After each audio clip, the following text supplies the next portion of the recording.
오늘 읽은 본문은 여러분들한테 너무 익숙한 말씀입니다. 그렇죠? 예. 그런데 여러분들 표구도 해놓으시고 암송도 하시고 그럴 텐데요. 제가 여러분들한테 한번 솔직하게 여쭤볼게요.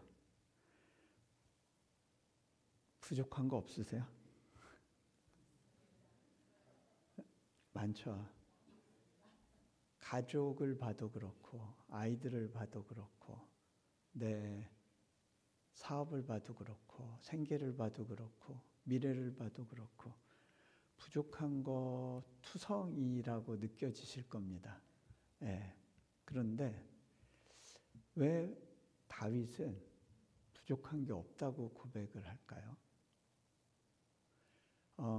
다윗이 살았던 삶도 보면 파란만장했습니다. 수많은 위험과 어려움을 지나왔습니다. 어려서부터 목동으로 양을 치고 살았고요.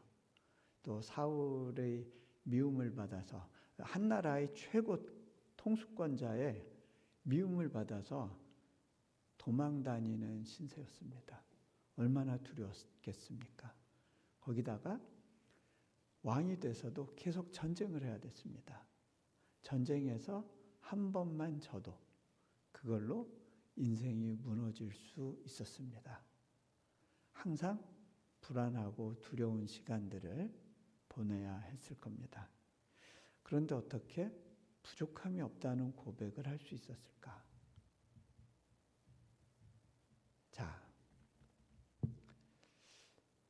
여러분, 저의 삶에서도요, 이 부분이 도전이었습니다.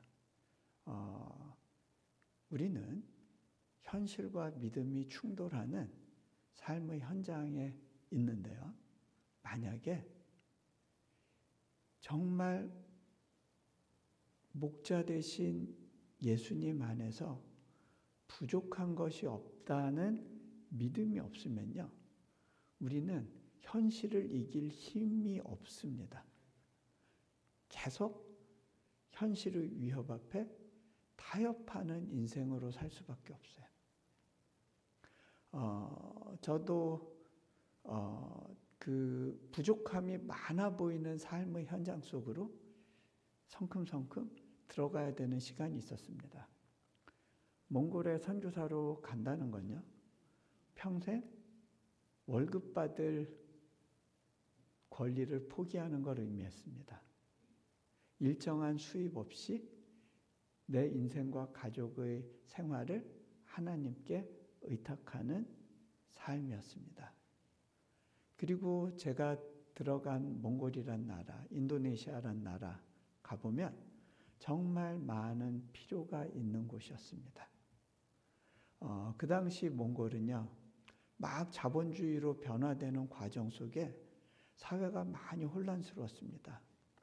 수많은 아이들이 도시로 들어와서 잘 곳이 없으니까 지하 난방선이 지나가는 그곳에 들어가서 지하 세계 속에서 그 겨울을 나고 살아가는, 그래서 먹을 걸 훔치면서 사는 그런 삶이었어요. 제가 섬겼던 이레교회에는 가난한 분들이 참 많이 있었습니다. 정말 삶에 소망이 없는 소년, 소녀 가장들도 많이 있었습니다. 그 친구들을 접하면서 제가 어떻게 도와줘야 될지에 대한 제 안에 그 혼동되는 시간들이 있었습니다. 아이들을 이제 신방하겠다고 집에 찾아가 보니까 영하 30도가 되는 그 추위, 여러분 영하 30도가 되면요, 숨을 쉴 때 그 코에서부터 폐까지 지나가는 길이 느껴집니다. 그리고 눈을 뜨기가 어려워요. 눈이 시큰시큰해요. 그런데 그 추위에서 양털 이불 뒤집어 쓰고 겨울을 납니다. 난방을 못해요. 나무 살 돈이 없고 있고 석탄 살 돈이 없어서. 그래서 제가 집에 와서 하나님께 기도했습니다. 하나님, 그래도 제가 선교비로 받은 돈이 좀 있는데 얘네들 난방비라도 좀 보태줘야 될 것 같은데 어떻게 하면 좋을까요? 물으며 기도하는데 하나님이 그거 하지 말라 그럽니다. 제가 너무 힘들었어요. 떼굴떼굴 굴렀어요. 하나님, 제가 지금은 도울 수 있는 돈도 조금 있고 돕고 싶은 마음도 있는데 돕지 말라는 그런 마음을 주시니까 제가 너무 힘들어요 하고 떼굴떼굴 굴렀어요. 그랬더니 하나님이 그러시는 거예요. 예, 도울 수 있는 능력이 있고 도울 마음도 있지만 도울 수 없어서 안타까워하는 그 마음이 내가 너희를 향해 갖고 있는 마음이다. 지금은 기다릴 수밖에 없다는 거예요. 하나님이 능력이 없으신 분이 아닌데 저는 그때는 다 이해를 못했습니다. 그런데 하나님께서는 제가 재정을 흘려보내기보다는 믿음을 흘려보내길 원하셨다는 것을 나중에 배우게 됩니다. 자, 여러분, 오늘 다윗이 뭐라고 이야기하냐면 여호와는 나의 목자시니 내게 부족함이 없다고 이야기합니다. 여호와가 목자이기 때문에 부족함이 없다는 거예요. 여호와께서 내가 쓸 걸 채우시고 필요를 따라서 계속해서 공급해 주시니까 부족함이 없습니다가 아니고요. 여호와가 나의 목자라는 사실이 믿어지니까 두려움이 없다는 겁니다.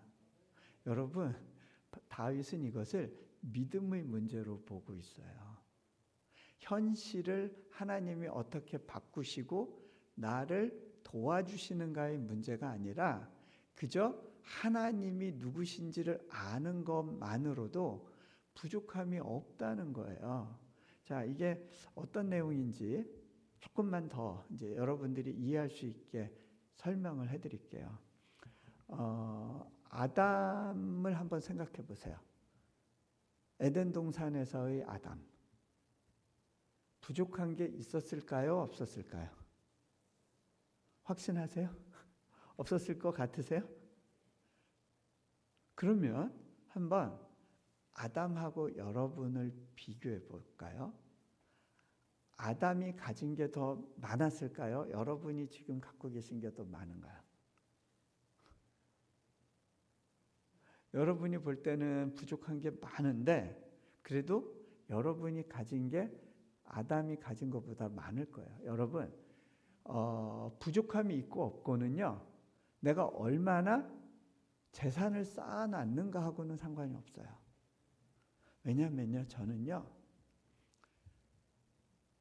천억 부자도 만나보고 또 그보다 더 많은 돈을 갖고 있는 부자분들도 만나봤는데요. 그분들 각자가 갖고 있는 부족함이 있어요. 이거는 얼마나 가졌는가의 문제가 아니에요. 수많은 여러분들이 부러워할 만한 사람들을 만날 기회가 있었는데 그분들 각자가 갖고 있는 아픔과 어려움과 씨름함이 있어요. 이건 있고 없고의 문제가 아니에요. 한번 아담하고 비교해 보세요. 아담은 차 키가 있었을까요? 아파트 열쇠 있었을까요? 요즘은 번호로 누르나요? 뭐 가게 사업장 이런 거 있었나요? 자기 땅도 없었어요.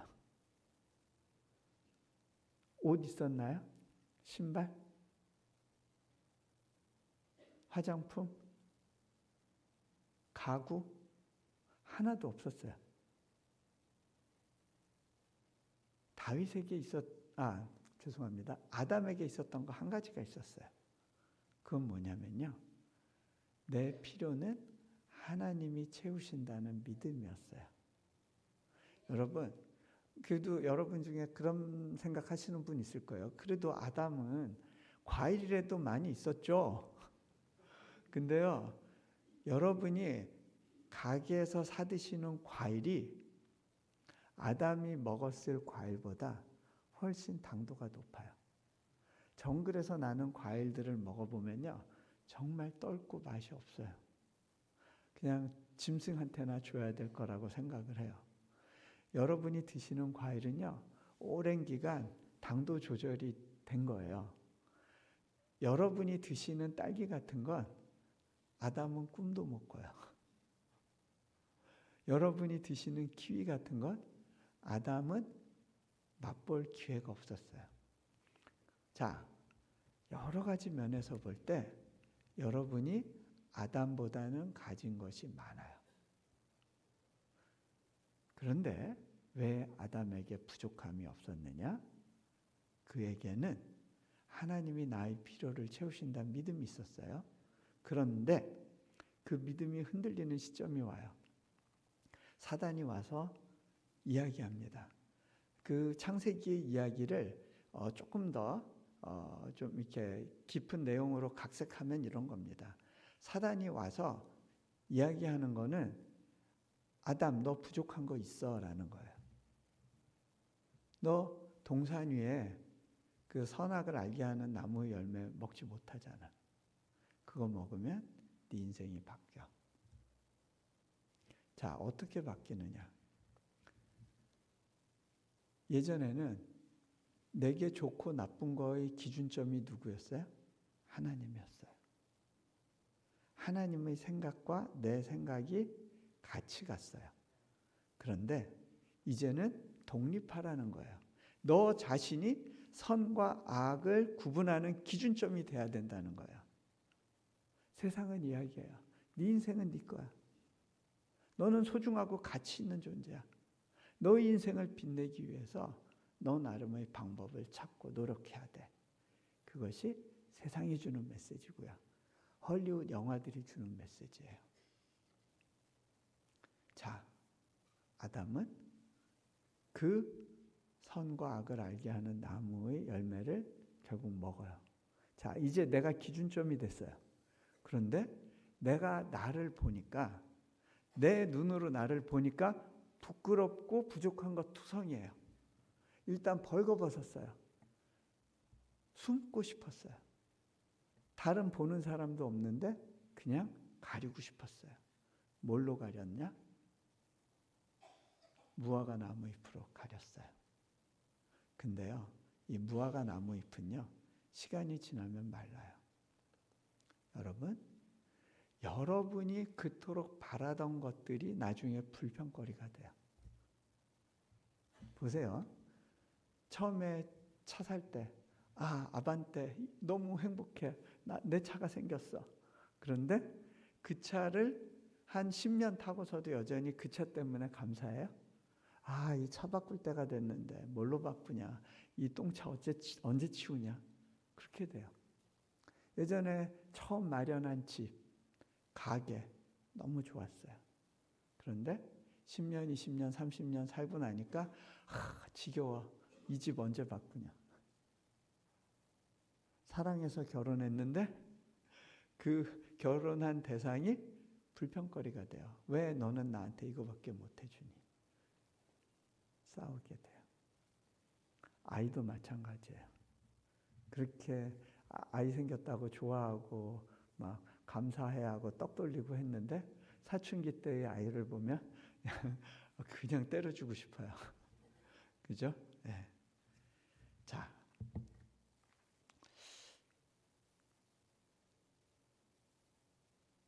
뭐가 문제냐? 오늘 그 이야기를 조금 깊이 들어가 보려고 하는데요. 벌써 시간이 많이 지나가고 있네요. 잠깐 PPT 좀 띄워주시겠어요? 네. 네. 여러분, 저 사진은 어디서 가져왔냐면 유대 광야 사진이에요. 주디안 윌더니스라고 하는데 저기가 바로 다윗이 목축했던 현장이에요. 우리가 푸른 초장에 누이시고 그러면 아주 풀이 가득한 곳을 생각할 거예요.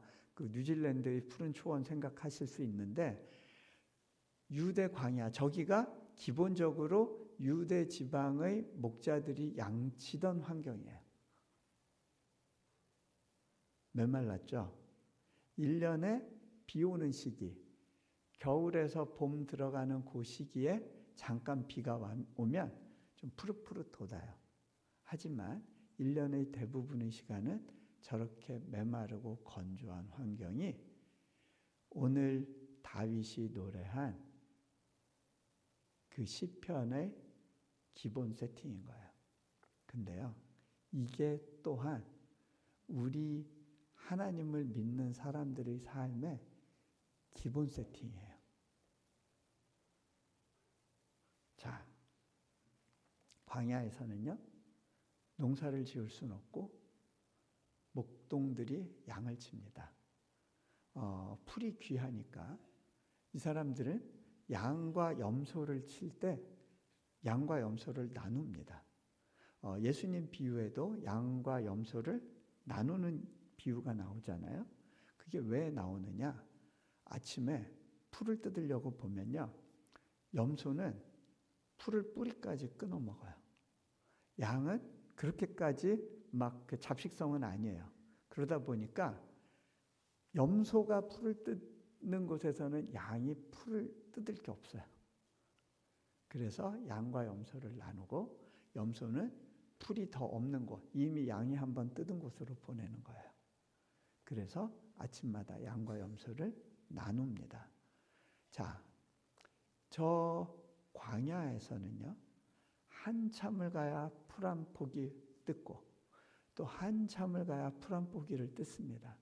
아침부터 저녁까지 목자를 따라 이동을 해야 그날 하루에 필요한 풀을 공급받는 겁니다.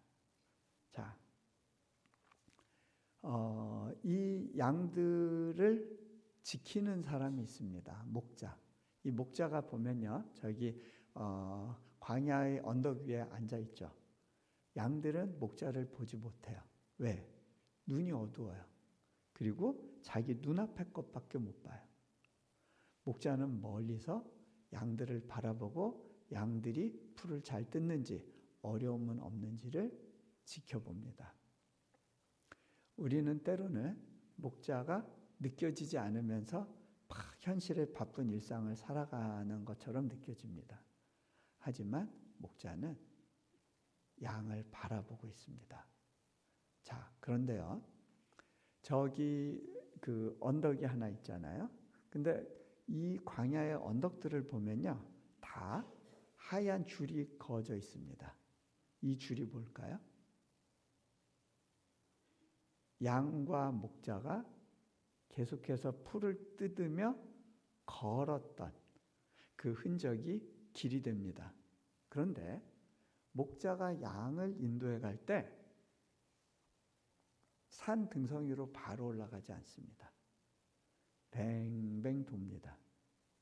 자, 이런 광야에서는요, 그나마 해가 드는 남쪽보다는 북쪽 지역에 풀들이 조금 더 있습니다. 근데 그리고 꼭대기에 풀이 좀 더 있죠. 그래서 그 풀이 있는 곳을 찾아가는데 직선 루트로 가는 게 아니라 뱅글뱅글 돌립니다. 오늘 성경 말씀에 자기 이름을 위하여 의의 길로 인도하시는도다라고 말씀을 하는데, 의의 길은 그 광야의 저런 길입니다. 뺑뺑 도는 라운드 패스입니다. 이거를 우리는 많은 경우 그 왕의 대로, 교통로 같은 큰 길을 연상하는 경우가 많은데, 실은 저런 산 위에 난 샛길을 의미합니다. 왜 저 길을 의의 길이라고 했을까요? 다윗이요, 인생을 단번에 역전시킬 수 있는 기회가 몇 차례 있었습니다. 초고속으로 정상으로 올라갈 수 있는 기회가 있었어요. 언제였죠? 사울이 자신이 숨어있는 엔게디 광야의 동굴로 들어와서 볼일을 보고 있었어요. 이거는 그냥 가서 찌르면 끝장이에요.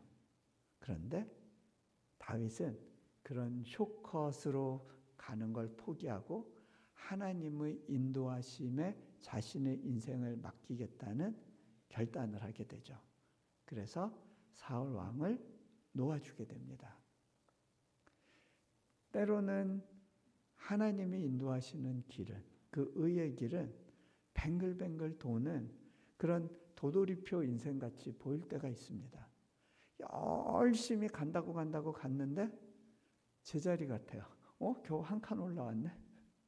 또 뱅글뱅글 돌고 한참 고생하면서 왔는데 또 한 칸 왔네. 하나님 왜 나를 자꾸 뺑뺑이 돌리세요? 그런데요, 그 과정에서 목자는 양에게 계속해서 풀을 공급하십니다. 자,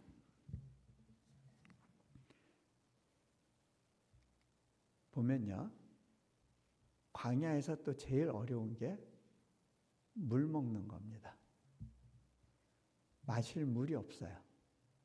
근데 오늘 말씀에 보면 쉴 만한 물가로 인도하시는도다라고 합니다.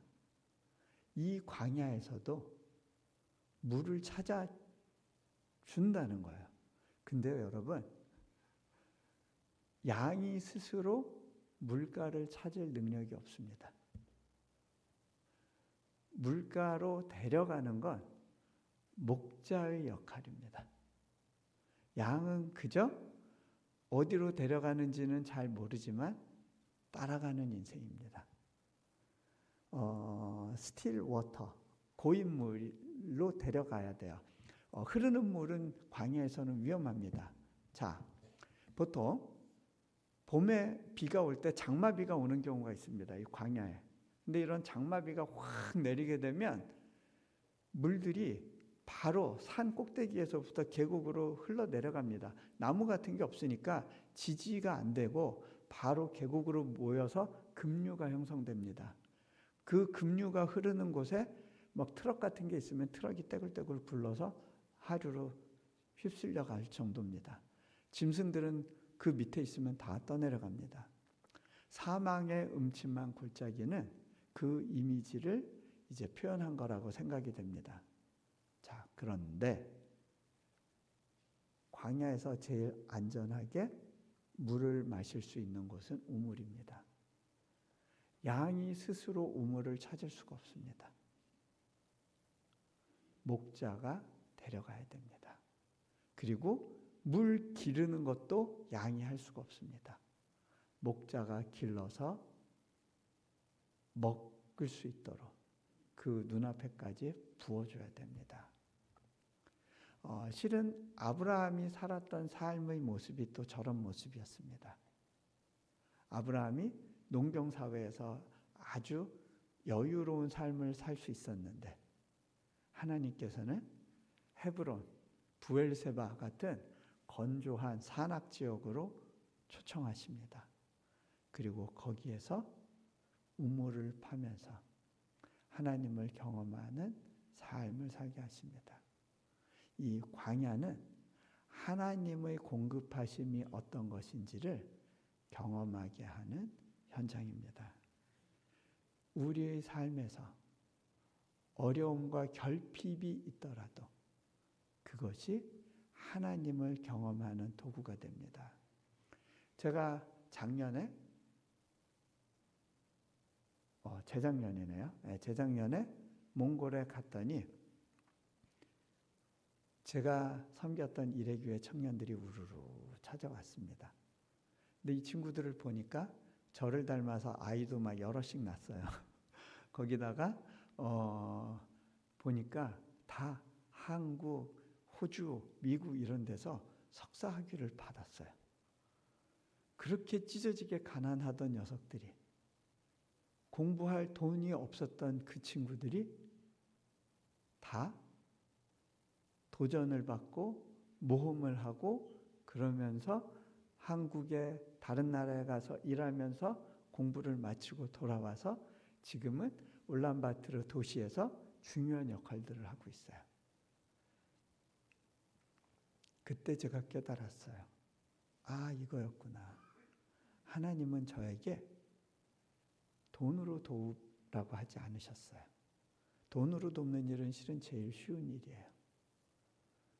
그들에게 하나님에 대한 이야기를 들려주고 꿈을 꾸게 하고 믿음을 갖게 하라고 하셨던 거예요. 그리고 그 삶 가운데 이 아이들이 하나님을 경험하며 성장할 수 있었어요. 그걸로 충분했다는 것을 저는 이 아이들의 삶을 통해서 확인할 수 있었습니다. 자, 목자는요, 양을 이끌고 앞장서 갑니다. 이 목자들이 특히 이런 유목민들은 목젖이 많이 발달했어요. 그래서 목에서 내는 소리가 있어요. 흑 소리. 이게 발음 중에 하나예요. 또는 뭐 이런 소리를 내요. 그러면 저희는 이게 뭔 소리인지 모르는데 양들은 알아들어요. 새끼 양도요, 자기 목자 소리는 들어요. 그리고 졸졸졸졸졸 그 목자를 따라갑니다. 양들은 알아요. 목자를 따라가는 한 나는 안전하다. 나는 광야에서도 걱정할 필요가 없다. 자, 그래서 예수님이 요한복음에 보면 그 목자와 양의 관계를 가지고 이렇게 설명을 하시죠. 자기 양을 다 내놓은 후에 앞서가면 양들이 그의 음성을 아는 고로 따라오되 양은 목자의 음성을 듣습니다. 그 인도하심을 경험하지 못한다면 여러분은 목자의 양이 아닐 수 있어요. 내 음성을 따라 사는 삶입니다. 내 양은 내 음성을 들으며 나는 그들을 알며 그들은 나를 따르느니라. 그렇기 때문에 부족함이 없는 거예요. 예수님이 약속하시거든요. 이게 목자와 양의 관계를 염두에 두고 하신 말씀이라고 보여요. 내게 오는 자는 결코 줄이지 아니할 터요. 나를 믿는 자는 영원히 목마르지 아니하리라. 여러분, 먹고 마시는 거 걱정하지 않아도 된다고 예수님이 약속하시잖아요. 저도 이 약속 믿고 제 몸을 여러 번 던져봤어요. 안 망하더라고요. 다 살아갈 수 있는 공급을 받더라고요. 여러분이 요즘 굉장히 두려워하는 것 중에 하나가 망하는 걸 겁니다. 이 한국 사회를 봐도 그렇고 고령화되고 목포도 인구가 줄고 아이들은 다 객지로 떠나고 점점 위축되고 쇠퇴한다는 느낌이 여러분을 압도하고 이렇게 뒤처져 있으면 언젠가 도태되는 거 아니야? 라고 하는 불안감이 있을 겁니다. 근데요, 목자만 따라가면 살아요. 제가 한 가지 간증을 할게요. 저희가 대학교 세울 때 제일 어려운 것 중에 하나가 돈 문제였습니다. 저는 다른 선교사와는 달리 돈하고 씨름할 일이 참 많았습니다. 이건 현실이었어요.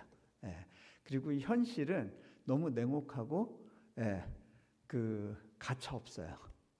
이게 예수님 믿습니다로 끝나는 게 아니라 현실에서 그 믿음으로 살아내는 시간들이 필요한데요. 저는 그 대학 사역을 시작하면서 정말 많은 재정이 필요했어요. 첫 번째 건물을 지어야 되는데 그 건물 그 공사에 필요한 재정이 한 50억 원이었어요. 그런데 그 당시에 교회를 의지할 수 있는 곳은 하나도 없었습니다. 교회가 다 선교의 문을 닫고 있었고 외부적으로 이야기할 수도 없었습니다. 이슬람권에서 사역을 하면서 막 떠벌릴 수가 없었어요. 보안이 필요했어요. 도울 수 있는 사람이 생각나지 않았습니다. 그런 가운데 이 50억 공사를 해야 되는데 수년 동안 주신 거 모으고 모아서 10분의 1 정도가 모였지만 이 공사 계약에 사인하는 순간 건물 지으면 1년 안에 공사대금을 완납을 해야 되는 거예요. 근데 그림이 보이지 않고 자신이 없었어요. 그런데 기도하면 하나님께서 건축허가 내가 줬잖아. 이거 불가능한 거 길 열었잖아. 도전해라. 가봐라. 뒤돌아서지 말아라. 그런 마음을 주시는 거예요. 그래요. 그럼 저 하나님만 믿어요. 그러고 건축 계약서에 이제 사인을 했어요. 그런데 어차피 저는 그런 생각이 있었어요. 이슬람권 세계 최대의 무슬림을 보유한 나라에서 대학을 세우고 초중고를 세우고 하는 거는 사람이 할 수 있는 일이 아니다. 하나님이 하라시는 만큼 하고 나는 거기서 멈춰서 기다려야지라는 생각을 하고 갈 수밖에 없었어요. 일단 공사는 하라시니까 알겠습니다. 그럼 공사까지는 제가 순종하겠습니다 하고 시작을 했지만 이것도 쉽지 않았어요. 사람들이 이제 저희 이제 저를 돕는 다른 사역자들이 제게 이제 그 지출 결의서를 보내줍니다. 그리고 이제 책상 위에 뭐 건축회사에서 준 인보이스 이런 걸 쌓아놓습니다. 저보고 결제해달래요. 근데 저는 뭐 결제할 능력이 있어야죠. 하나님만 바라봅니다. 하나님, 지금 제 책상 위에 이게 쌓이는데요. 저 연말이 너무너무 걱정이 돼요. 저는 크리스마스고 뭐고 안 왔으면 좋겠어요. 저 이러다가 인도네시아에서 감옥 가는 거 아니에요? 하나님, 근데요, 실은 이거 나조차고 내일 하는 거 아니잖아요. 하나님이 그리고 제 보스라면서요. 그러면 보스는 뭐 하는 사람이에요? 책임져 주는 사람. 근데 정작 감옥을 가도 제가 가지 하나님 안 가시잖아요. 책임지는 사람이 보스인데 그럼 제가 보스예요? 하나님께 따졌어요. 하나님, 좀 이거라도 좀 받아보세요 하고 이렇게 던지면 쫙 던졌는데 그냥 제 책상 위로 다시 떨어져요. 뭐야, 내 책임이에요? 하나님 책임이잖아요. 다시 저한테 떨어져요. 뭐야, 하나님 책임 안 지시네. 다 내 책임이네. 그럼 내가 보스네, 내가 보스. 그러고 투덜거리고 있었어요. 그때 하나님께서 제 마음 가운데 울림을 주세요. 예, 너 그 부족함 가운데에서라도 좀 웃으면서 가줄 수 없겠니?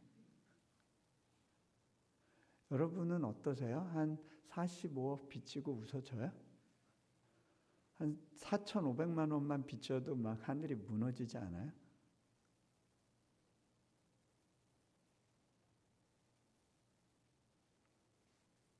근데 제가 그때 깨달았어요. 이거 하나님의 믿음 훈련이구나. 하나님이 하시겠구나. 내가 할 일은 그 믿음으로 웃으면서 가는 거구나. 그때부터 제가 돈을 더 막 쓰기 시작했어요. 어차피 제 주머니에 들어오는 돈 다 나갈 거 사역으로 다 나가고 끊임없는 필요 가운데 다 던져야 되는데 일단 웃으면서 살자. 그러면서 우리 사역자들 불러서 막 고기 사주면서 때려 먹었어요. 아내 불러서 분위기 좋은 데서 같이 식사하면서 데이트하고 그렇게 살아봤어요. 그렇게 또 사라지더라고요. 놀랍게도 공사 완공되는 날까지 1원 한 장 빚지지 않고 재정이 들어와요. 근데 그렇게 들어온 재정이 공사가 끝나니까 또 사라져요. 필요하면 오고 필요가 없으면 사라지고 그때 깨달았어요. 하나님이 이 모든 상황을 관여해서 돌아보시는구나. 저희가 지금 5번째 건물을 짓고 있어요. 이번에도 재정이 많이 필요해요. 그런데 하나님은요, 저한테 그렇게 말씀하세요. 예, 너 돈 구하러 다니지 마라. 네 일 하지 마라. 내 일 해라. 내가 시키는 일 해라. 그렇게 가고 있어요. 누가 얘기해요. 선교사님 이야기를 들으면 3만 번의 기도응답을 받았다고 하는 조지 밀러 생각이 나요. 제가 웃으면서 이야기를 해요. 근데요, 조지 밀러는요, 저같이 이렇게 많은 돈이 필요하진 않았던 것 같아요. 네. 자, 다음으로 넘어갑니다. 지금 시간을 많이 썼죠? 제가 5분 안에 마칠게요. 양들이요, 모처럼 광야에서 저런 풀들을 만나면요, 정신을 잃습니다. 그리고 풀을 막 찾아서 삼삼오오 흩어집니다. 목자고 뭐고 보이지 않습니다. 풀을 발견했을 때는요, 목자를 의식하지 않고요, 열심히 뱃속에 집어넣는 일에 집중합니다. 네. 그렇게 삼삼오오 흩어지다가 어떤 놈들은 그의 길을 잃습니다. 자, 제가 어떤 양 다큐멘터리를 보던 중인데요, 양 한 마리가 풀밭에 홀로 떨어져 나와 있었어요. 저 나무 뒤로 목자가 양을 데리고 지나갑니다. 지나가면서 끄럭끄럭 소리를 내면 양들은 쫄쫄쫄쫄쫄 따라가요. 근데 저 풀밭에 떨어진 한 마리 양이요, 혼자 풀 뜯다가 갑자기 싸해졌던 것 같아요. 고개를 싹 들었어요. 그러고서 본능적으로 목자의 소리가 나는 저 나무 쪽을 탁 돌아봅니다. 그리고서는요, 다시 반대쪽 초원, 내리막길을 탁 봅니다. 양이 어디로 뛰었을까요? 껑충껑충 아래쪽을 향해서 뜁니다. 여러분, 이게 실은 우리 모습입니다. 우리는 목자를 쫓아서 뛰기보다는 풀을 보고 뜁니다. 내리막길 쉬운 길을 보고 뜁니다. 그런데 문제는요, 풀밭을 향해 가는 양은 생존할 수 없습니다. 목자가 왜 빨리 지나갔느냐? 거기는 늑대가 출몰하는 곳이거든요. 저 양이 혼자 떨어져 있을 때 최선은 뭘까요? 목자를 기다리는 겁니다. 양이 스스로 목자를 찾아갈 능력이 없습니다. 목자가 양을 찾아오기를 기다려야 됩니다. 양이 할 수 있는 일은 나 여기 있어요. 나 좀 찾아와 주세요. 소리치는 겁니다. 늑대보다 먼저 와주세요. 우는 겁니다. 그때 그 양을 찾아서 목자가 옵니다. 왜 찾을 수 있느냐? 너무 간단해요. 목자는 양을 찾을 때까지 포기하지 않거든요. 그 양을 찾아서 그 절벽 밑에서 양을 들어 올립니다. 왜? 어디 다친 데 없나? 걸을 수 있나? 아, 예, 걸을 수 있다. 다시 내려놓습니다. 그리고서는요, 말없이 앞을 향해 걷습니다. 이 녀석 너 뭐 하다가 안 합니다. 그냥 조용히 걷습니다. 그렇게 목자가 걷다가 가끔씩 뒤를 돌아봅니다. 양은 목자하고의 간격이 떨어지면 열심히 뛰어서 바짝바짝 붙어갑니다. 양은 압니다. 내가 목자의 뒤꿈치를 볼 수 있으면 나는 사는 거야. 마지막, 예수님께서 말씀하십니다. 나는 양의 문이라. 저는 처음에 이 구절이 잘 이해가 안 됐어요. 자, 양을 치는 곳에서는요, 저렇게 양을 지키는 우리를 돌로 만들어 놓습니다. 그런데 문이 안 보일 때가 많아요. 저 문이 없으면 어떻게 되지? 양들이 왔다 갔다 할 수도 있고 늑대가 양을 잡으러 저속으로 들어갈 수도 있는데 저렇게 문이 없이 비워놓으면 어떻게 되지? 목자는 자기 집에서 아니면 천막에서 자야 되는데 저 양은 누가 저 문을 지켜주지? 그런데요, 제가 다음 장면을 보고 답을 얻었습니다. 목자 자신이 문이 되주는 겁니다. 저 문을 목자의 몸으로 막아섭니다. 저 이야기는 뭐예요? 어느 짐승이든지 내 양을 건드리려면 나부터 넘어가야 된다.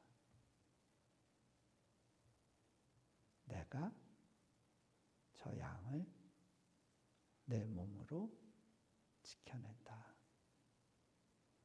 그래서 예수님이 말씀하십니다. 선한 목자는 양을 위하여 목숨을 버리거니와.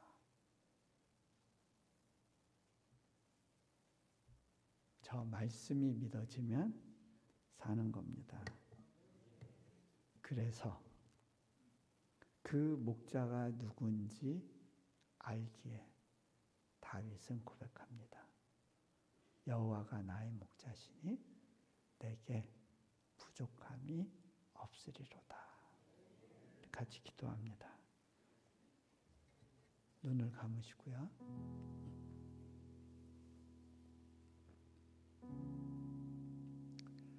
여러분은 내가 쫓고 있는 목자가 누군지 아십니까? 실제로 그 삶 가운데 경험하십니까?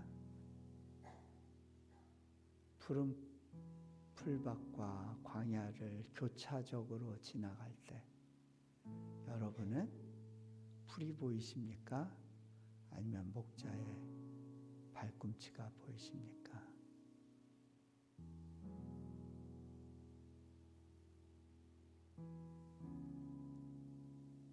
목자를 따라가는 길이 진짜 사는 길입니다.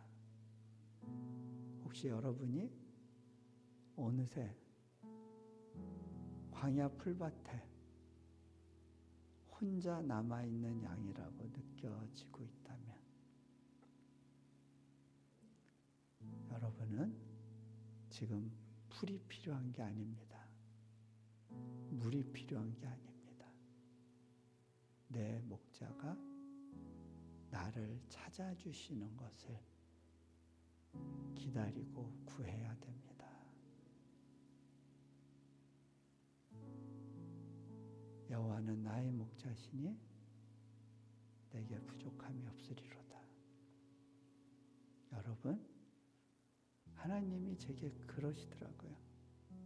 네가 40억 이상의 빚 가운데 있어도 무거운 부담 가운데 있고 네 스스로는 아무런 해결책도 없고 답도 없고 너가 너의 문제를 해결할 수 있는 능력이 없는 그 상황에서라도 나는 네가 믿음을 보이고 믿음으로 걸어갔으면 좋겠다. 좀 웃으면서 가주면 안 되겠니? 우리에게 그 믿음의 훈련이 필요하기 때문에 하나님은 우리에게 광야를 선물로 주십니다. 그곳에서라야 내가 스스로 먹을 것을 찾는 것이 아니라 목자가 나의 삶을 이끌고 책임져 주시는 거였구나라는 것을 믿음으로 고백하게 됩니다. 그 고백이 있어야 내가 더 이상 부족하지 않고 안정감을 느끼는 사람이라는 것을 알게 됩니다. 그 양의 문을 몸으로 지켜선 목자, 그 목자가 나의 하나님이십니다. 내가 너를 지키겠다. 그 말씀이 믿어져야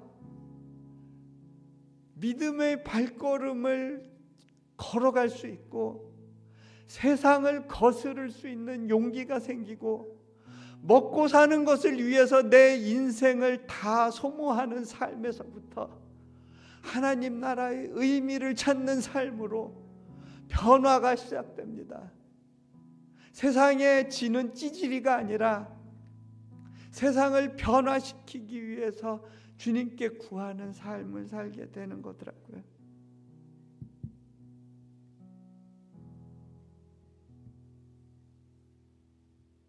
환경을 보는 것이 아니라 주님이 나에게 누구신지가 보이고 경험되는 삶으로 주님이 초청하십니다. 우리 한 1분 정도라도 각자 그 하나님을, 나의 하나님을, 목자 되신 하나님을 고백하시면 좋겠습니다.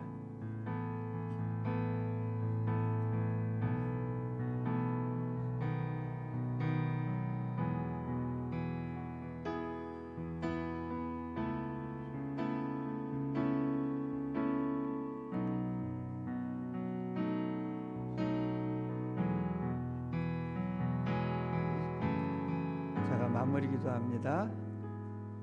하나님 감사합니다. 나의 목자가 되어주셔서 감사합니다. 주님 안에서 나는 안전합니다. 그 믿음으로 이 광야의 삶을 살아내게 해주십시오. 우리 주 예수 그리스도 이름으로 기도합니다. 아멘.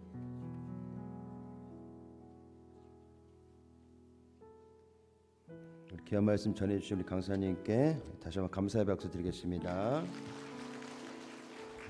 잠시 눈을 감아주시고요. 제 이야기에 귀를 기울여 주시길 바랍니다. 어디서 와서 왜 살며 어디로 가는지 모르는 인생 가운데 목자이신 예수님을 믿는 것보다 더 큰 축복은 없습니다. 오늘 예배 가운데 교회를 처음 나오신 분들, 교회를 다니고 있지만 아직 구원에 확신이 없는 분들이 계시다면 오늘 이 자리에서 일어나셔서 그 목자이신 예수님을 영접하시고 하나님의 구원의 은혜를 경험하는 귀한 삶이 되시길 바랍니다.